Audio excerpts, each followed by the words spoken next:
पता है किसान क्यों मरता है? तो ये देखो, पूरी मेहनत के बाद ये रिजल्ट मिलता है।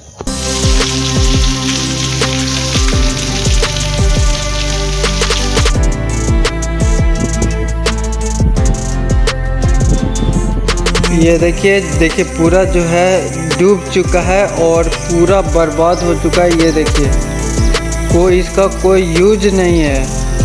अब ये पूरा बर्बाद हो चुका है, नहीं इसका कुट्टी।